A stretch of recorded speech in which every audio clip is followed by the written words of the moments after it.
The Meaning of Life. Xiefeng, August 16, 2005. Translated by Transin. From knowing the origin of life, we shall know the meaning of life. Without the universe, there is no life. Without life, there is no universe. The universe exists for life. Life exists for universe. We construct buildings with the purpose of providing places for various human activities. They would have no value if nobody used them, and they would soon wear out and collapse. But if people do use and maintain them, then they will exist for a long time. If there were no life activities on the Earth, in the solar system, in the Milky Way galaxy, or even in the entire universe, then none of them would have come into being.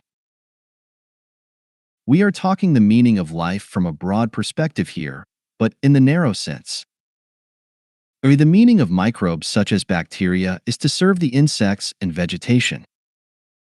The meaning of insects and vegetation is to serve animals.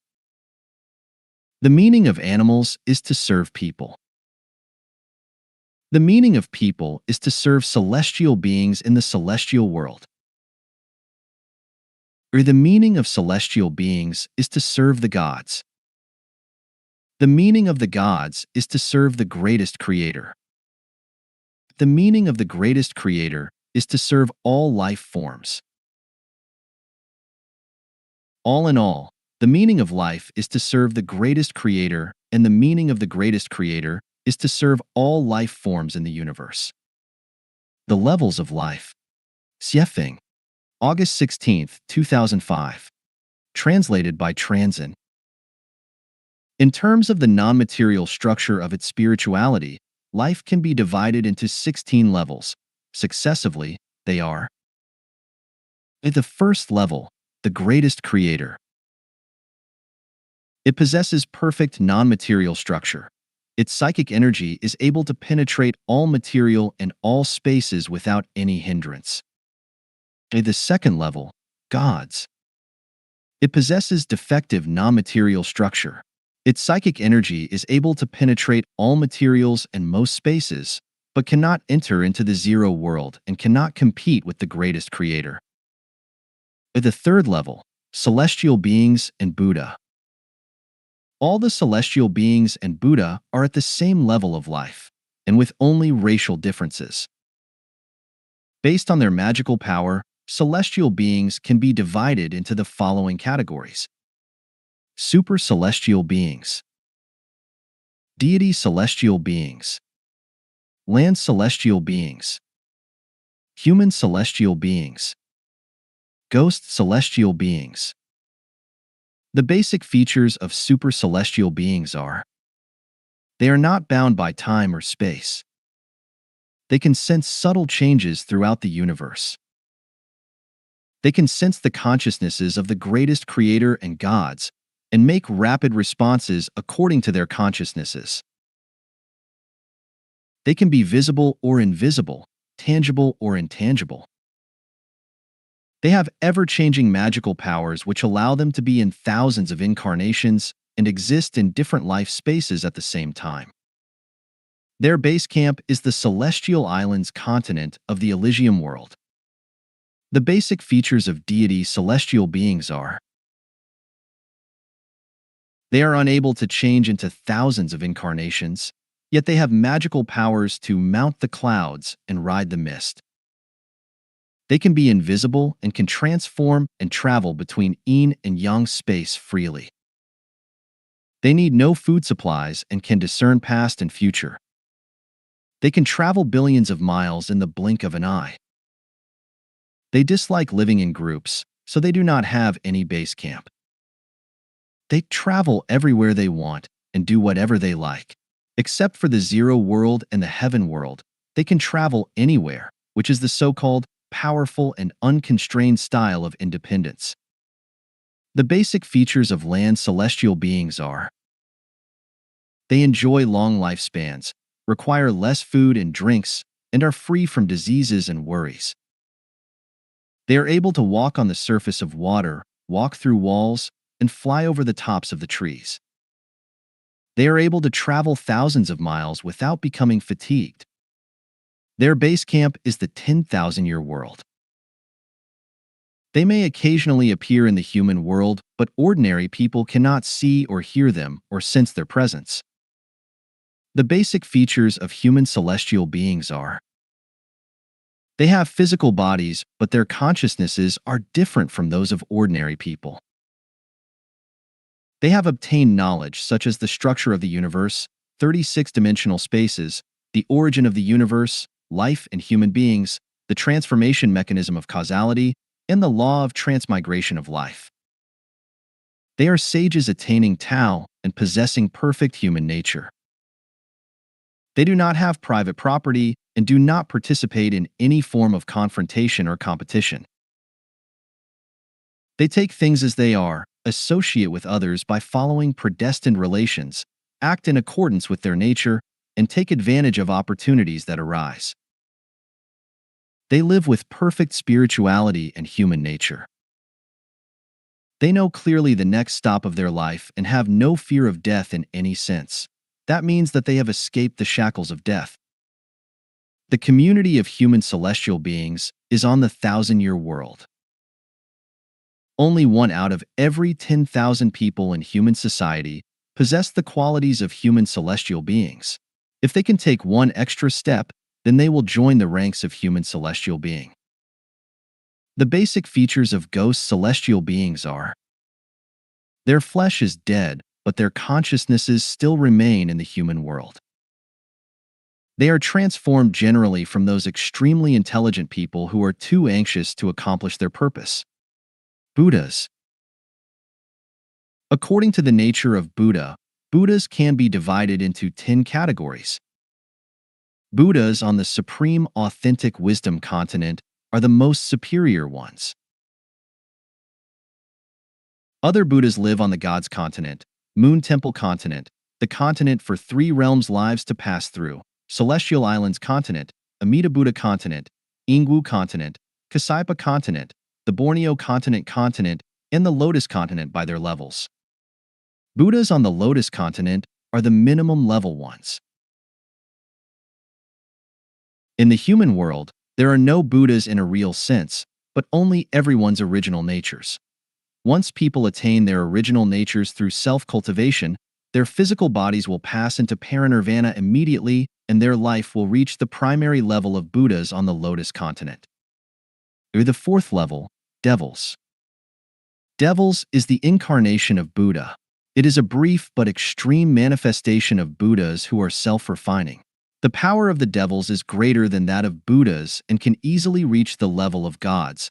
Therefore, the greatest creator attends to the matter himself whenever a great quantity of devils emerge and restrains them in the cathode black hole body. The 5th level, Humans.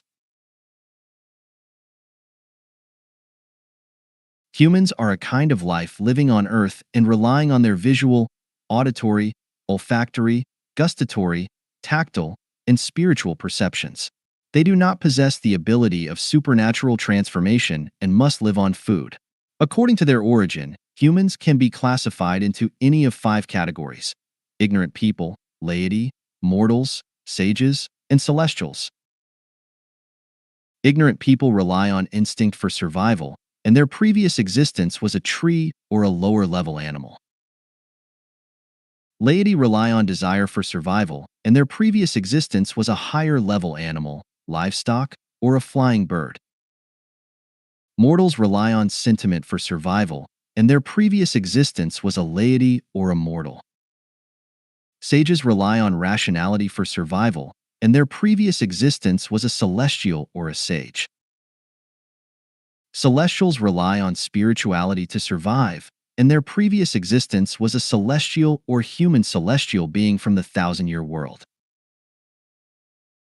In addition, 1 out of every 10 million people in human society are celestial beings from the 10,000-year world, Buddhas from the Elysium world, or gods from heaven carrying special missions. The 6th level, Flying Birds. Flying birds are a kind of life living in 4-dimensional space. Their wisdom is lower than humankind, but they have more freedom and their space of activities are larger than that of humankind. Flying birds are gregarious and belong to cooperative living species. Red-crowned cranes are the highest level of flying birds, enjoying a longer lifespan and a high level of spirituality. Other cranes, storks, and wild geese are at the second level. Eagles and owls are at the third level. Warblers, parrots, and hummingbirds dwelling in the forest, pigeons, and crows inhabiting broad areas, and mandarin ducks, egrets, and other ducks living by water are at an even lower level. Poultry and other birds with wings but who cannot fly, such as ostriches, are at the lowest level of birds. The seventh level, flowering plants. Flowering plants refer to all those flowering but infertile plants, including some flowering but fruitless trees and herbs.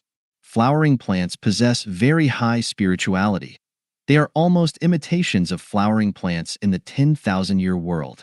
In addition to decorating nature, the main function of flowering plants is to serve the sages and celestials by reminding and enlightening those people with high spirituality not to forget the existence of the deity celestial being world and to advance to the 10,000-year world. The highest level of flowering plants are peonies.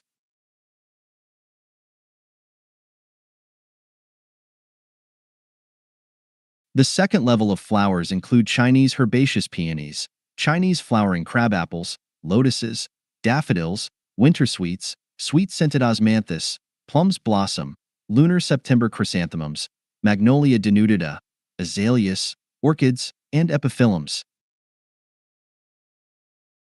The middle-level flowers include roses, cloves, Clivia minata, spring orchids, Chinese hibiscuses, Albizia julibrissin, Indian calameres herbs, jasmines, winter jasmines, laurels, tulips, chrysanthemums, cacti, Echinopsis tubiflorum, and the like. The lowest level of flowers are poplar blossoms, reed catkins, rattan flowers, day lilies, and water caltrop flowers. The eighth level, livestock. Livestock are under human control and protection and serve the needs of humankind directly. Although they are not as free as wild animals, their risk of danger to their survival is lower than the others. If wild animals were to be compared to illiterate people, then domestic ones would be like disciplined high school students or university students trained by civilization. Wild animals only know how to obtain, whereas domestic animals only know how to dedicate. Or the ninth level, wildlife on land and aquatic life in the sea. The 10th level, trees. The 11th level, insects. Or the 12th level, herbs and crops. Glossy ganodermas are the most superior level of herbs. Asparagus ferns and bracket plants are high level of herbs. Crops and vegetables are middle-level herbs. Plain grass is at the lowest level. The 13th level, microorganisms and fungi. The 14th level, demons and monsters in hell. Or the 15th level, life in frozen layer. The 16th level, life in inflamed layer. The levels of life have been divided into the above categories mainly according to their levels of spirituality of life. The higher their levels of life are, the higher their levels of freedom, living standards, and quality of life will be, and vice versa.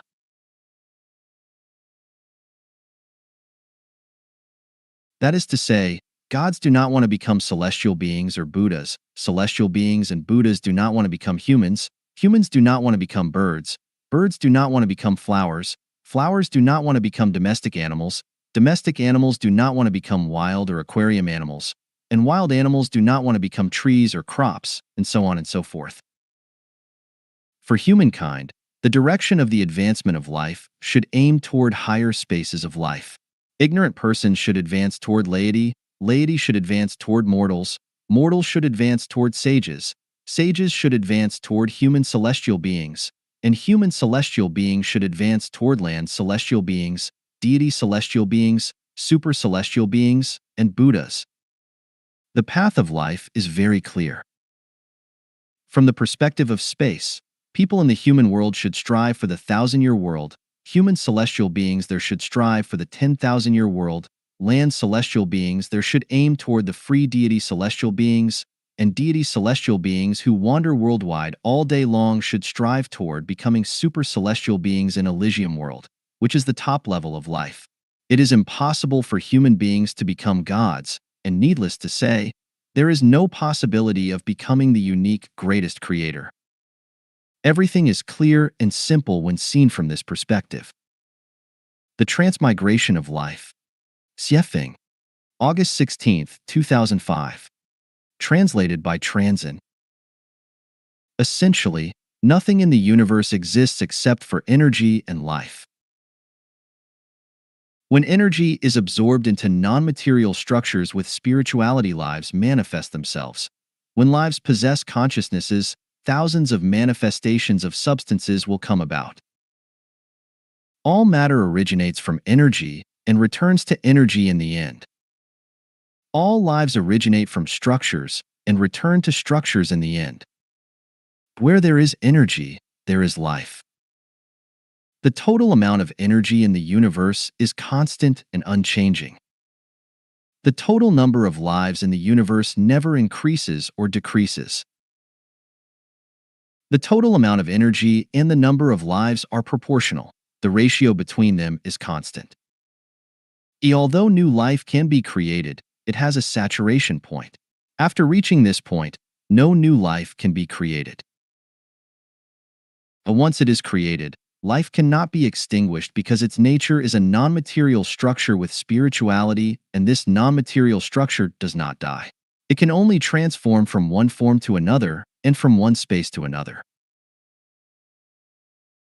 As the number of people on Earth increases, the number of animals and plants decreases accordingly, and were the number of human celestial beings in the 1,000-year world to increase, then the number of people in the mortal world would decrease accordingly.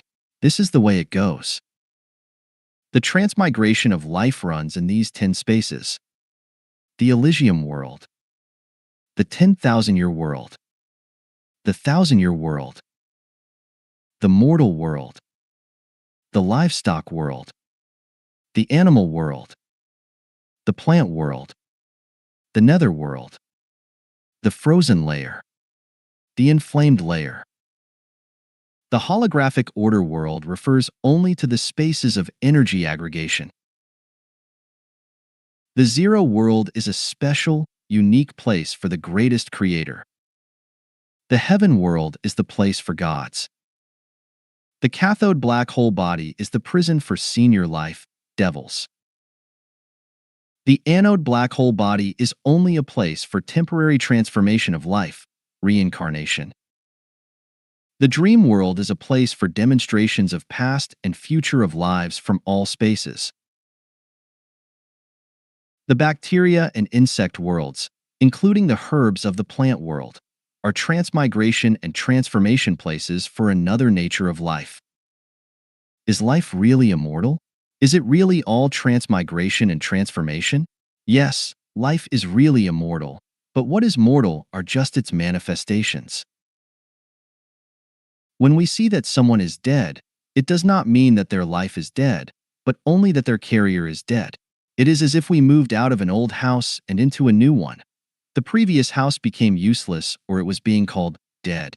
We cannot say that we have died just because we moved out when our previous house became empty. What would we do if we wanted to cross a river and travel to the other side?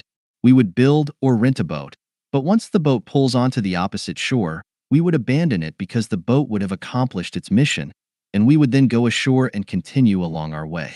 We are life. The boat is flesh. The river is life.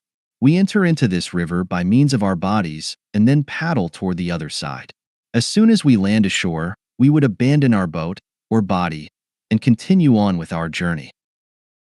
Should we describe candles that have burnt down to their ends as being dead? Their external forms are indeed dead and no longer exist, but their nature, their energy, has been converted and has floated up into the air or onto the bodies of other objects and lives on.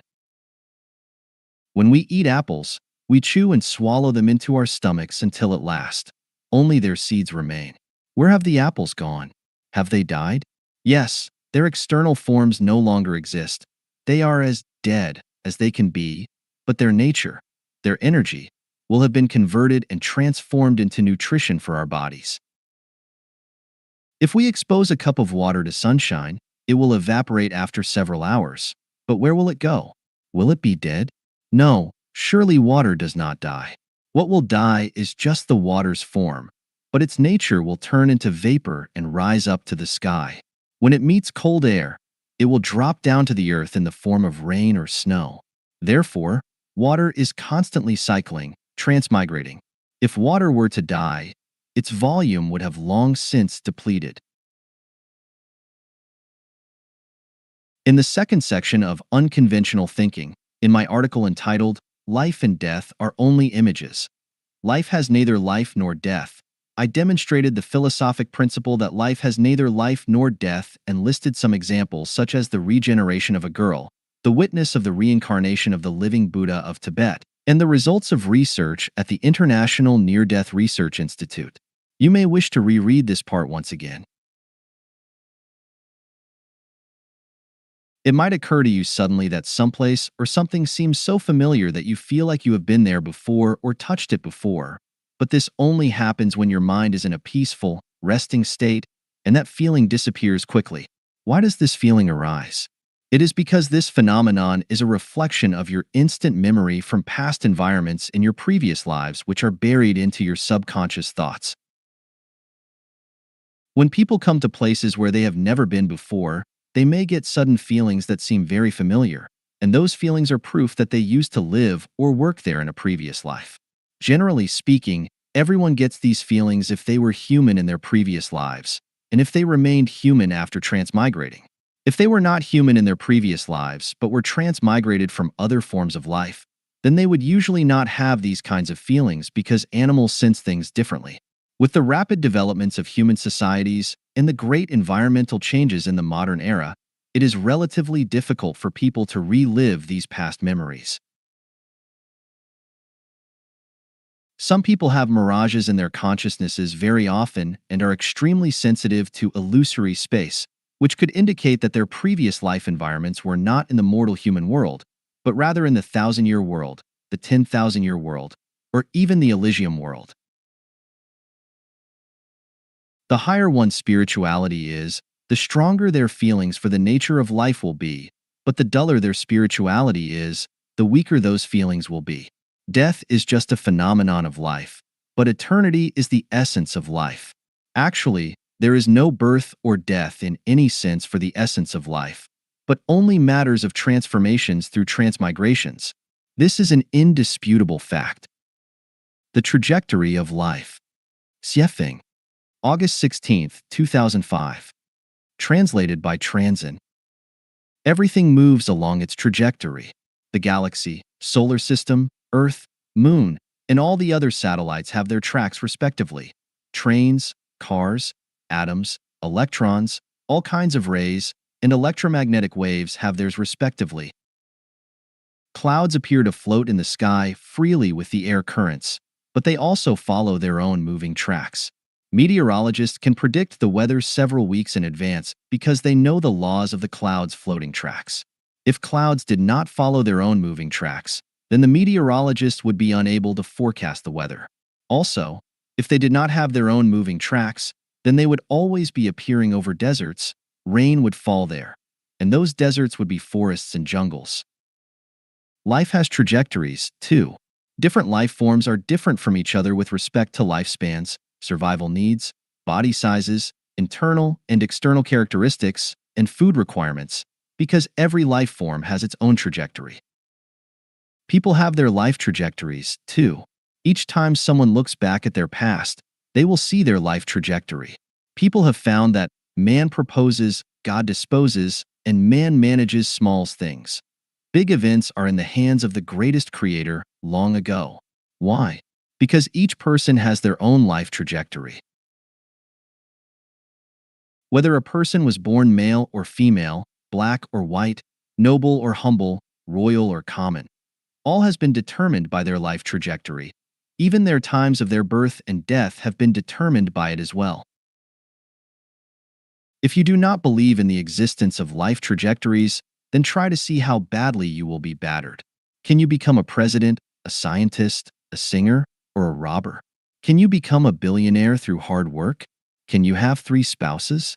Can you be as handsome and elegant as 007? Can you be another Jet Li or Madonna? If you think you can, then please try. But if you cannot, then ask yourself why not. Many people try to learn how to become as famous as celebrities by reading their biographies.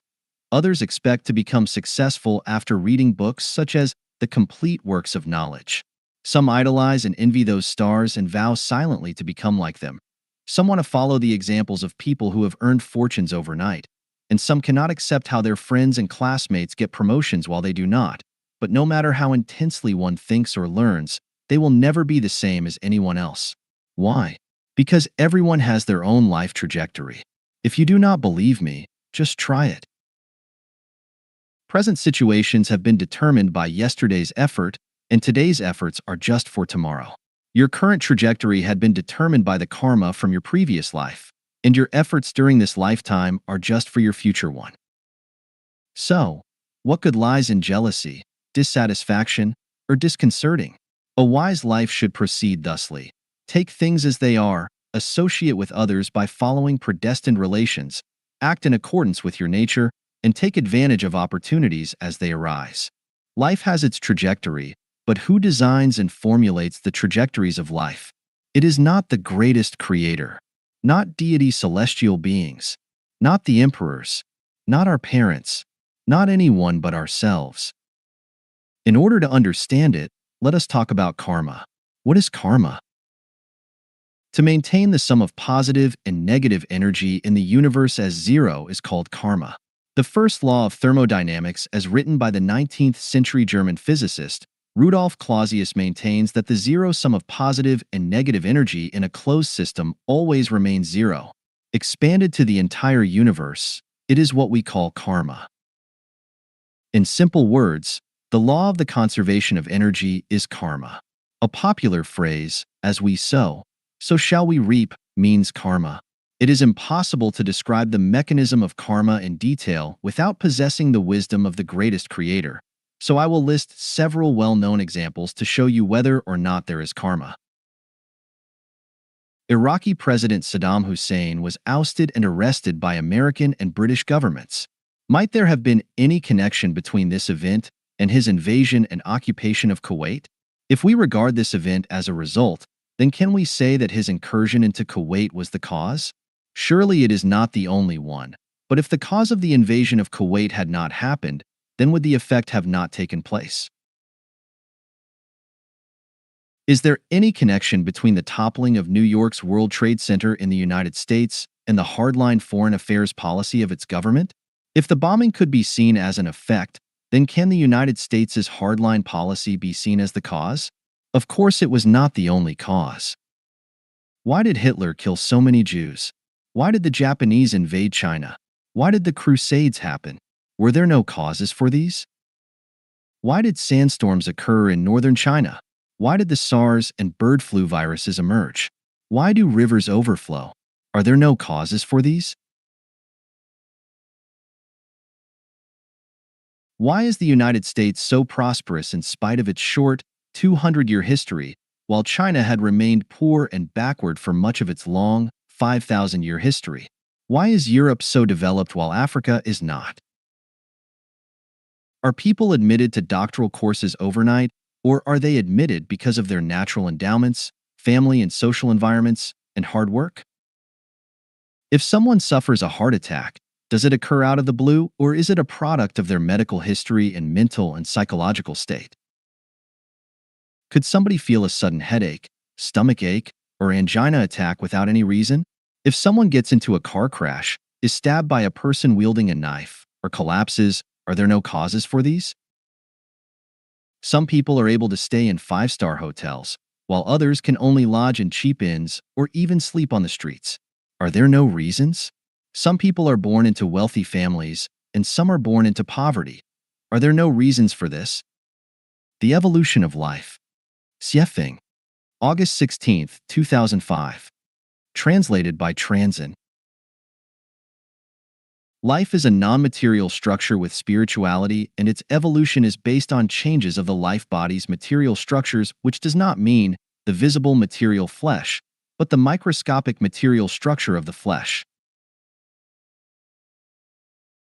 There are not many differences among people's physical bodies and shapes, so we can be led to believe that everyone is nearly the same, but there are actually many differences among different people in the microscopic structures of human bodies. The Buddha's relics left behind after some eminent monk's death are obvious examples. We cannot see the tiny changes of these microscopic material structures because the motion and changes of the microscopic world cannot be seen directly and clearly.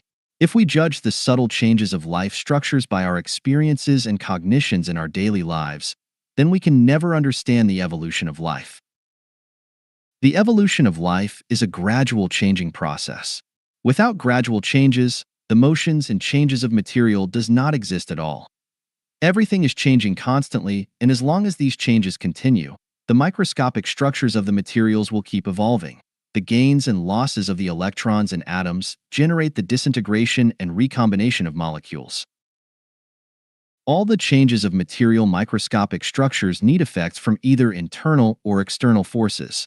Applying this law to people, the internal force is the mental activity or the thinking and conscious activities such as the psychological activity caused by the 7 emotions and 6 sensory pleasures of joy, anger, grief, depression, and the others, and the external force might be sunshine, sound waves, magnetic forces, heat, coldness, and others.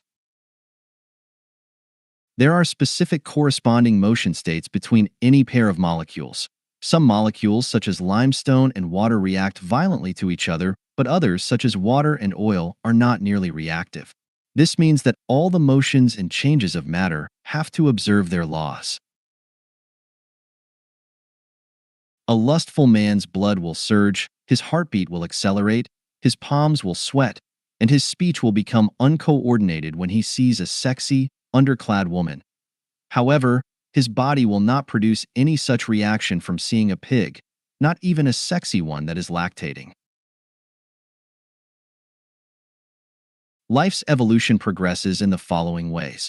In the case of people, as long as there are small movements of internal and external forces, human bodies are likely to produce corresponding changes of composition and decomposition at the microscopic level. Then, after those changes, their corresponding life non-material structures will change accordingly. The tiny changes of non-material structures represent the evolution of life. When these tiny advances accumulate to a certain amount and reach saturated conditions, then the non-material structure of the whole life will reach a stable state on another level, and then another life structure will begin to evolve. One example is that when the atomic structure of a person obtains electrons continually and the amount eventually reaches 900, added to their intrinsic 100, their non-material structure as person will disintegrate, and they will have taken a qualitative leap and attained the non-material structure of a celestial being. At this very moment, they will have reached death as a human being but be born as a celestial being. Another example is when the atomic structure of a person continually loses electrons. We can suppose that they lose 6 electrons for publicizing ghosts and monsters and polluting people's spirituality, for electrons for concocting various pretexts to force someone to bribe, 3 electrons for taking pleasure in other people's misfortune and ruining their success, 2 electrons for destroying mountains and woodlands, digging grasses, and filling ponds, 2 electrons for passing the buck to self-hold and shift their misfortune onto others, 1 electron for envying others' honor and high status and expecting others of falling in bad luck, and finally 1 electron for beating their spouse and nagging their sons and breaching etiquette toward elder family members. At this point, they will have lost 19 electrons in total. The number of their electrons remaining will only be 81. 100 minus 19 is equal to 81. At this moment, the structure of their life will be approaching that of a dog, and if they lose 1 more electron, Then they will die immediately and reincarnate as one because their life structure as a human being will have degraded to that level, and they will no longer be able to exist as a person.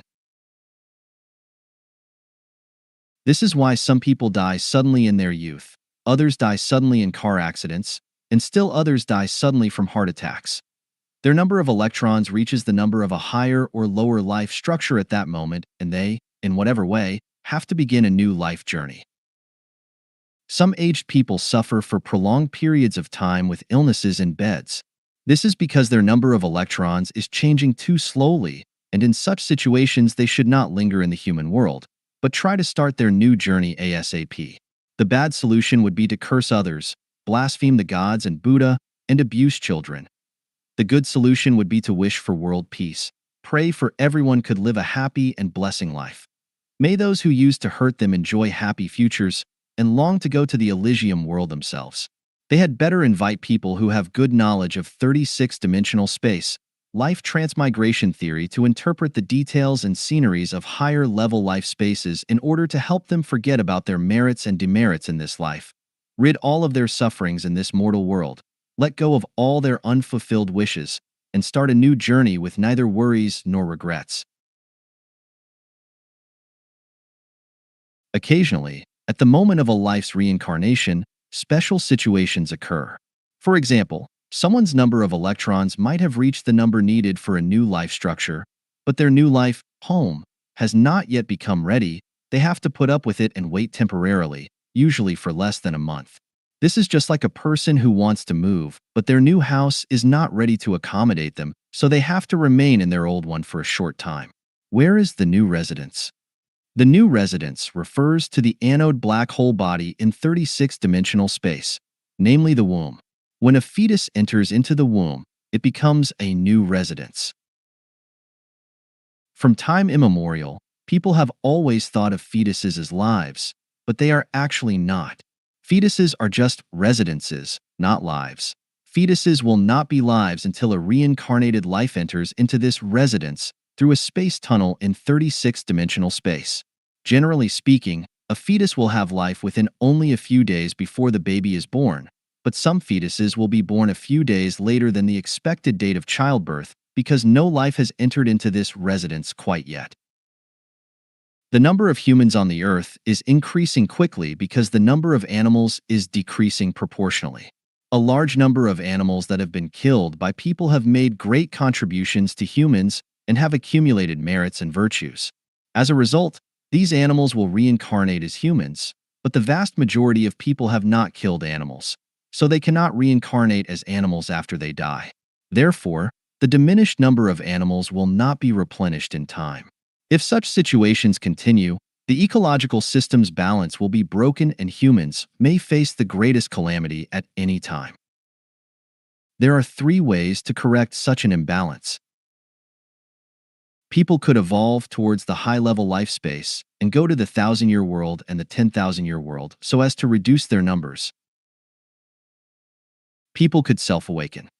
They need to control the continuous growth of their population, protect and let animals reproduce and develop, and transfer some people forcibly down to the animal level in order to maintain the ecological balance.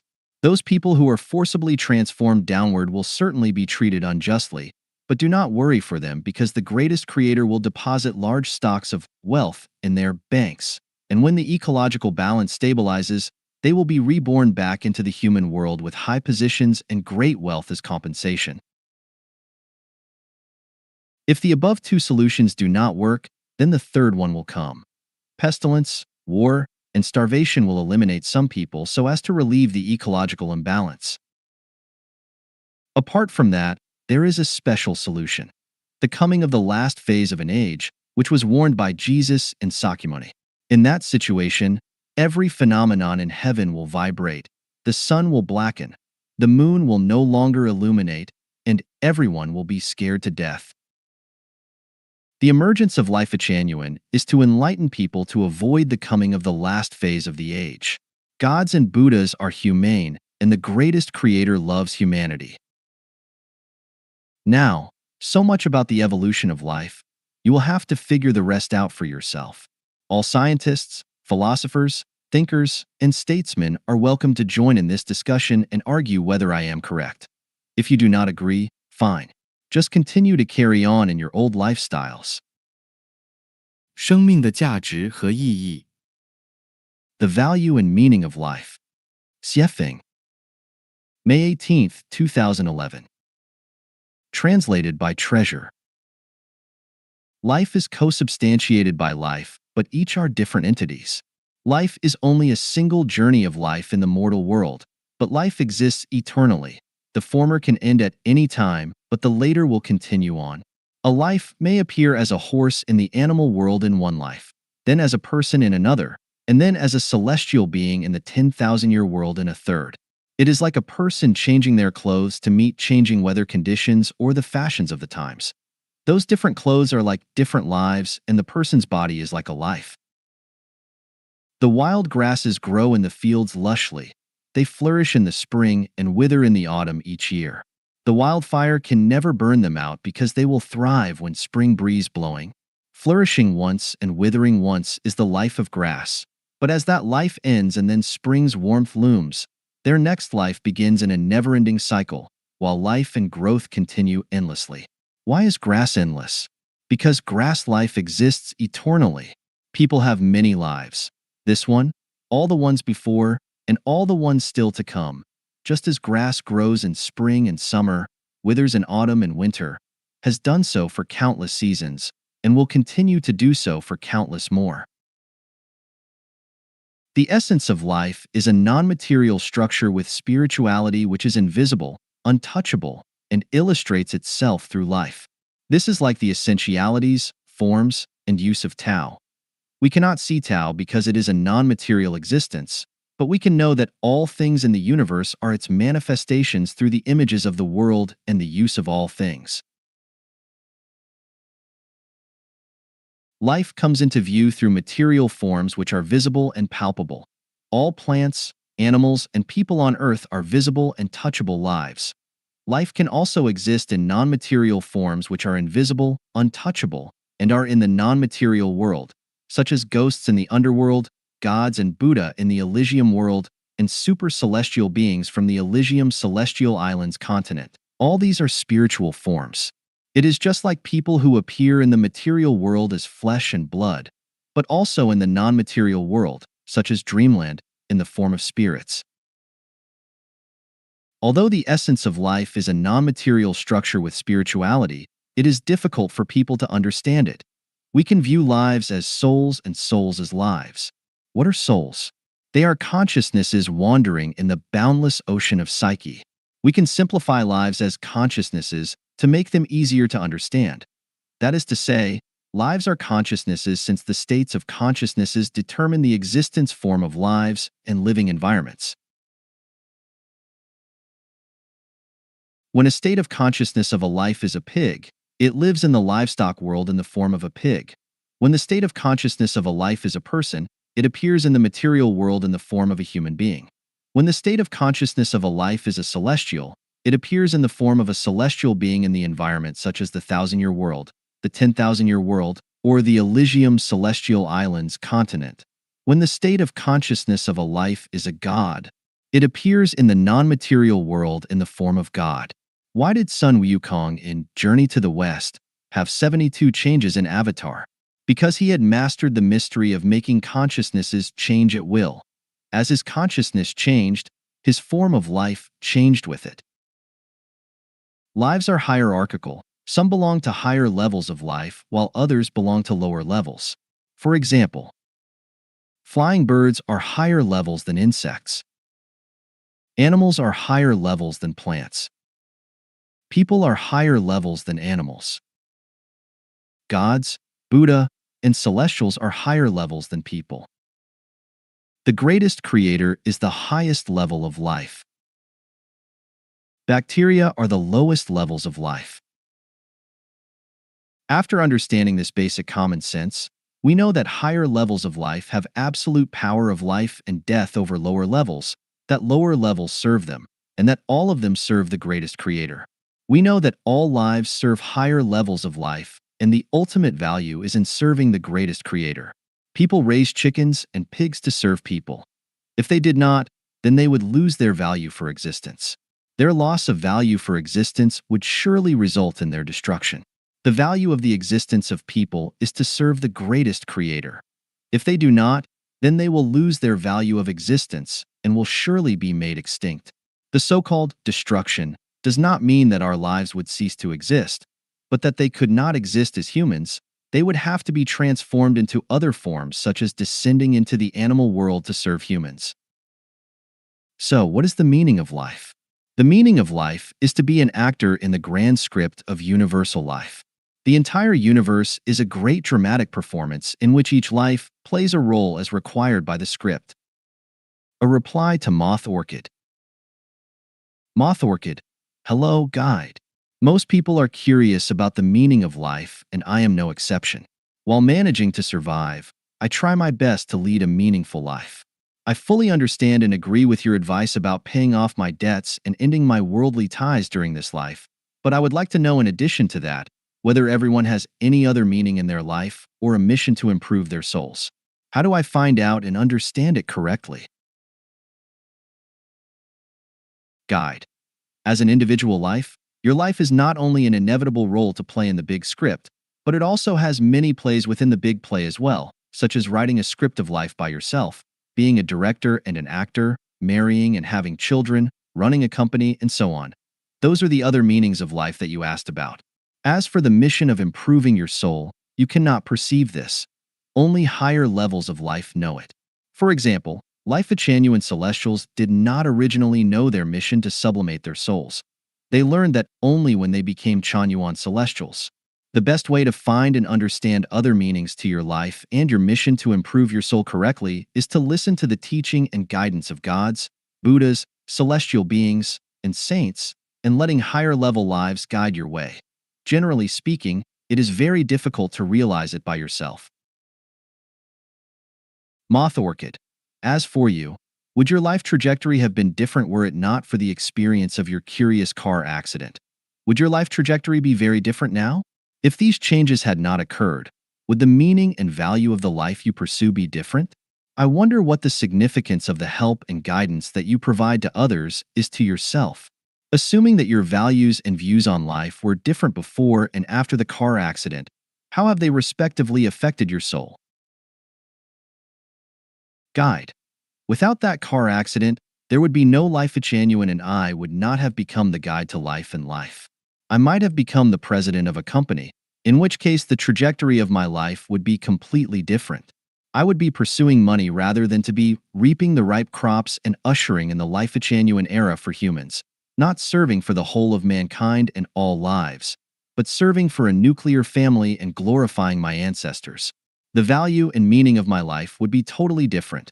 The value and significance of what I do now and what I do to help and guide you is to be rewarded as a super celestial being and to live on Barikia Island in the Elysium Celestial Islands continent. That car accident was the watershed of my life and the turning point of my life channel. Before the accident, I was confused. I knew neither where I came from nor where I was going. I only knew to keep myself busy with survival. I did not understand the meaning of accumulating merits and virtues or of paying my debts, and of course, needless to say, the mysteries of karma and the reincarnations of life. My soul, that is my consciousness, had been that of a human being. However, after that special incident, I knew where I came from, where I would go, and what my mission was. My life has become quite distinct and clear. My soul, that is my consciousness, first restored my memory of the thousand-year world, and I gradually took on the soul of a super celestial being from the Elysium Celestial Islands continent. Moth Orchid. One more question. I can enter into the non-material world in my dreams. Is there any way for me to let my consciousness enter into the non-material world freely when I am awake? Guide. Yes, by the method of being free from the mortal body in meditation. 生命不灭定律 The 5 Laws on the Eternity of Life. Xiefeng. November 13, 2005. Translated by Transin. Dr. Christopher Langton, the principal researcher at Los Alamos National Life Laboratory in the United States, said, life's essence lies not in its specific substance, but in its form. This means that life's essence has nothing to do with material, and it is just a form, a structure without material and a sign invisible to our naked eyes. Genes, the building blocks of life, seen as the human genome with scientific instruments, is actually not life's essence, but only the expression of a sealed book of life. This is why people can make spaceships, but not even make an ant. It is not completely right to say that the essence of life lies in its form because its form is just a rigid structure, but life itself is movable with spirituality and consciousness. Therefore, a life is a non-material structure with spirituality. At present, we must understand how these non-material structures with spirituality come into being and how they are born. If lives are material structures, then all the things produced by people such as bicycles, clothes, desks, toothbrushes, pencils, and so on are also lives. Obviously, lives are absolutely not material structures, but non-material structures, and therefore only those who understand the whole of non-material world can create them. For humans, creating the non-material structure is the hardest nut to crack, but for those who understand the non-material world, it is just a piece of cake. The problem is that life cannot be spiritual with only non-material structures because they must possess spirituality. However, where can we get the spirituality? For the masses, this is an easy question to answer. They will say, it comes naturally, or it originates from evolution. If you ask further, what is nature and how can it come naturally? Life is a non-material structure with spirituality, but how do they evolve by themselves? Those people, with shaking heads and angry eyes, would say, naturally means naturally, and evolution means to evolve step by step. If you go on further, they will become very impatient and say that we are taking unnecessary pains to study an insoluble question.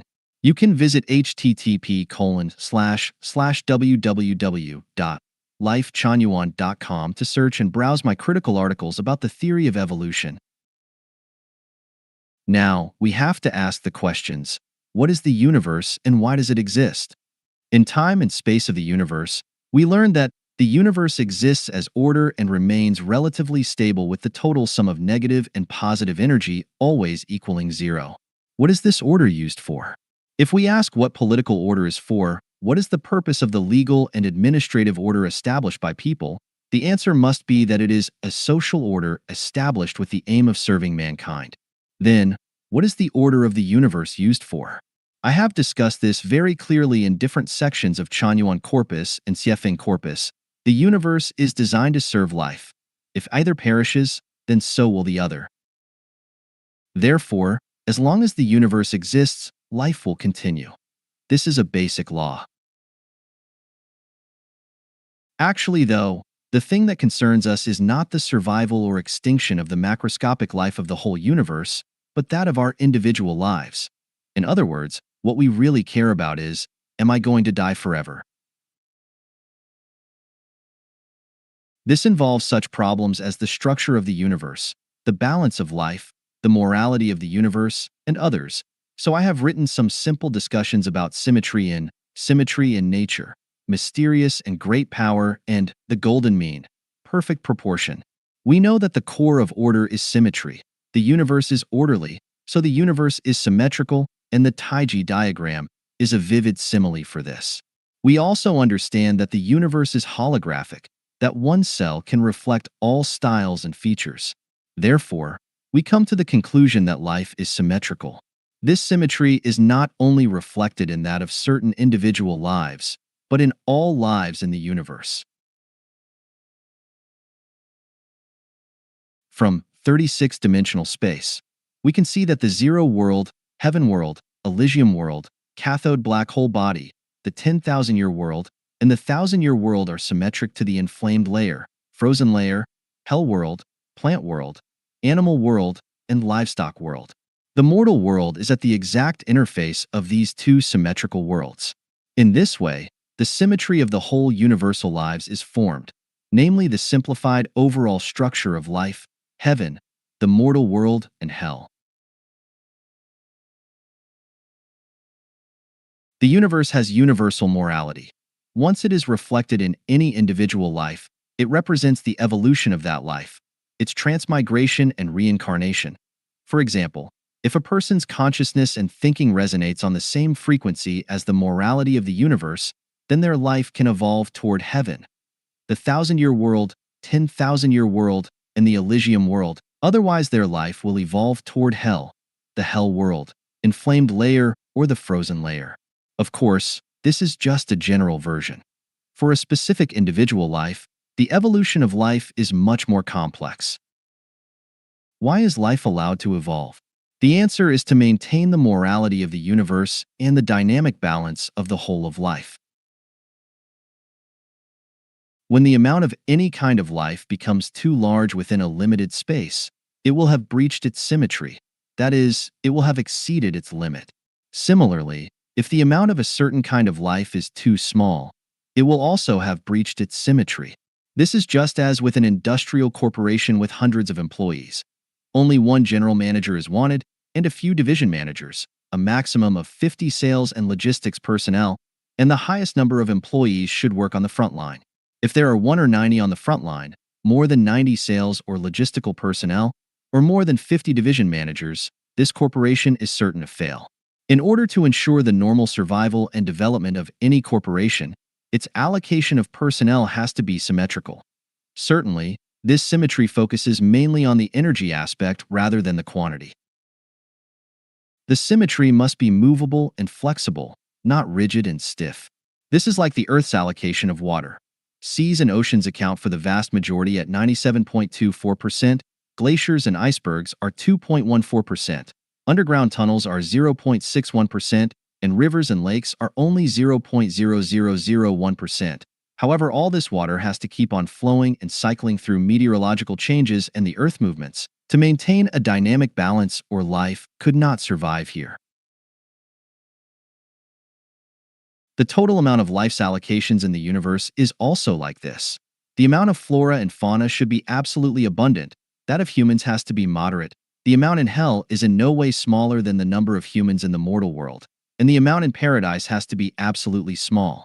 This certainly does not reflect a symmetry of quantity, but rather one of energy. It does not matter if there are a lot of ordinary people, but it does matter when there are too many kings. As a man sows, so he shall reap. Reap what one sows. Dispensing reward and punishment impartially and being meticulous are laws to safeguard the life dynamic balance and reflect the morality of the universe. Without this restriction of universe morality, the universe will be out of order and life will perish. The morality of the universe will not change according to the will of life. It is a law which hides in structural symmetry.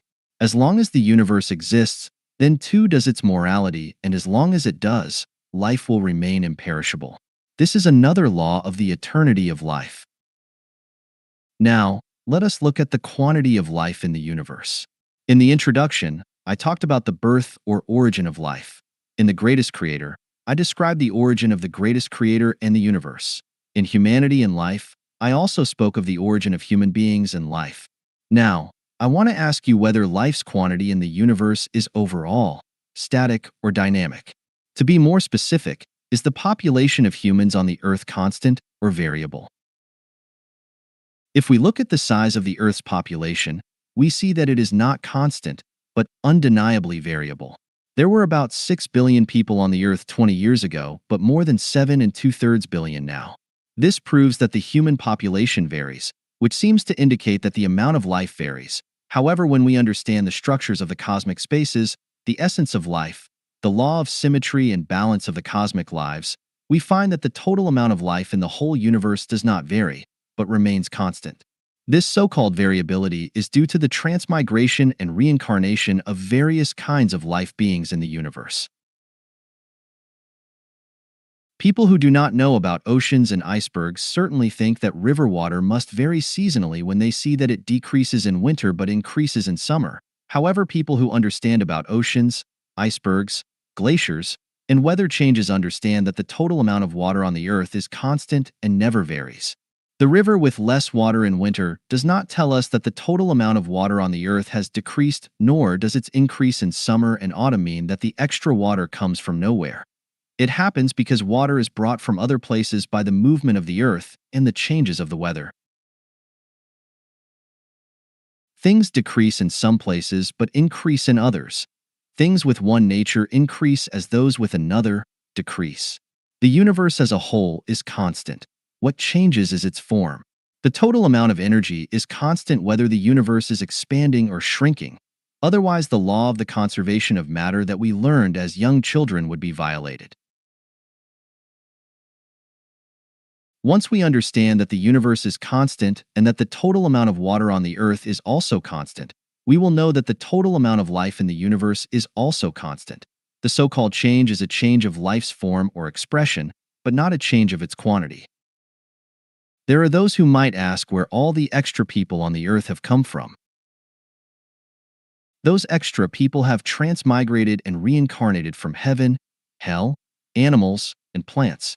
Have you not noticed that while the human population has increased, animal populations have decreased? The lost animals have morphed into humans. This is unimaginable. How can it be? Is this not far-fetched nonsense? In order to understand this, we must understand the essence of life. In my introduction, we discussed the achievement of Dr. Langdon. The essence of life lies not in its specific substance, but in its form.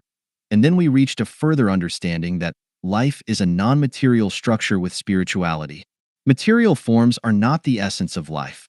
People are different from animals in terms of their life forms, but they are the same in terms of their essences, their non-material structures. The only differences are their structural forms. I hope we can all agree that gorillas are not humans, but only animals. However, in light of their life structures, the difference between gorillas and humans is only 0.1%. With a random comparison between rabbits, sheep, and humans, the differences between their structures is less than 0.2%. There are very few differences among the structures of Jesus, Sakyamuni, Laozi, saints, and ordinary people. But those tiny differences are enough to make huge differences in their lives' spiritual qualities. Therefore, when we say that many animals have moved on to become humans, we cannot judge them by their forms, but recognize the essences behind those forms. Otherwise, no matter how many pages I spend on it, we will never understand the transmigration and evolution of lives. So, according to that transmigration and evolution of life, it is imperishable, and this is another law about the eternal nature of life. Please refer to the evolution of life. We must now put forth this question. Since the total amount of life in the universe is static, then the increases and decreases of some species are the consequences of the opposite happening to other species. What about the situation in which a life is cloned by scientists? Does this prove that the amount of life can be increased artificially? Yes, cloning does increase the amount of life. Take humans, for example. Human bodies consist of trillions of cells. The universe is holographic and so are human bodies. A person can be cloned from any cell from any other person. Besides, the consciousness of life is rooted in its structure. As long as the structure does not change, the person cloned can possess the consciousness of the original person. Here comes a dangerous signal that cloning violates the natural and moral laws of the universe and destroys the symmetrical balance of life directly. Once it gets out of control, disasters will come in rapid succession and people will face catastrophes. In fact, catastrophes are not far away because of people's intelligence and wisdom. Taiji Celestial once asked me where the thousand-year world animals come from. My answer was that they are also life and also need to face transmigration and reincarnation. The difference is that their lifespan is 10 times longer than their equivalent species on Earth. People in the mortal world can be reincarnated as animals in the thousand-year world if they had good life qualities while they were here because animals in the thousand-year world live better lives than people in the mortal world. Some might ask whether the total quantity of life was determined in the beginning or if was capped after some amount of time. We all know that both the universe and life had their own origins. Since there were starting points, then the total quantity of the cosmic lives could not have been determined at the beginning, but gradually grew. After the birth of the greatest creator, he created symmetric gods with yin and yang. Then, he created angels in order to allow the universe to fill with happiness and vitality. These angels were divided into super celestial beings and Buddhas for the influence from the yin and yang gods. After the division of super celestial beings and Buddhas, in order to make them enjoy the joy of creation, under the permission and acquiescence of the greatest creator and the leadership of the gods, angels began to create lives, especially human being, according to the life blueprint endowed by him.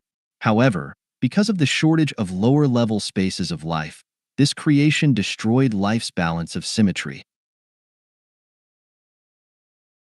He then implemented two great life extinctions events on the earth in which most lives were transferred to the yin world, the hell world. In this way, many lives were treated unjustly, so in order to balance things out, the greatest creator created the 1,000-year world, 10,000-year world, and Elysium world. Since then, the quantity of life in the universe has reached its limit, and thus its total quantity was strictly determined. After this, Sakyamuni and Jesus were sent to the mortal world to educate people.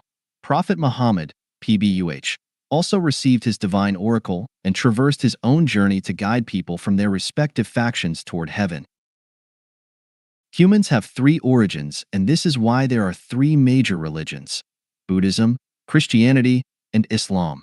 The differences in the doctrines resulted from the different origins of their lives. This is just an outline of an outline, and its real complexity would be too difficult to explain clearly as it involves too many astonishing details. A little imprudence could cause major misunderstandings, so therefore it can only be perceived by heart and not explained verbally. Scientists are taking efforts to establish a unified field theory of the universe while the gods are endeavoring to establish a unified perspective theory of human beings. Both groups are trying to unify all the inharmonious elements into the harmonious way of the greatest creator, which is why phenomena such as angels descending to the earth, Martians coming to save the earth, New Age concepts, and others are appearing. The birth of life genuine is a part of this general trend. Those with clairvoyance can smell the era changing from life genuine. Because of this, all religions except for the three listed above are heterodoxical because of their false sources and should cease their activities and disappear automatically.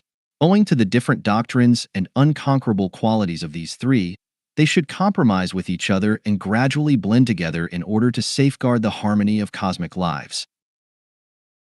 In the eyes of the greatest creator, all lives are equal and share the same opportunity. As lives are imperishable, everyone, regardless of their religion, faction, nationality, or race at present, should stop thinking about maintaining their own current interest, but only consider their future direction.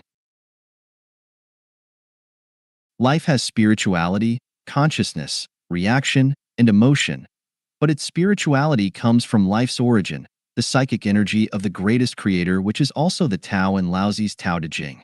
Tao is the blood and vitality of the universe. It runs throughout all time and space and exists in motion and variation of all material and non-material beings. As long as the greatest creator exists, Tao works. As long as Tao exists, life is imperishable. Even if we wanted to end our own life, it would be impossible. We could only kill our physical body, but we could never kill our life because our life and Tao, the psychic energy of the greatest creator, are integrated. Owing to the eternity of Tao, the life attached to it is imperishable.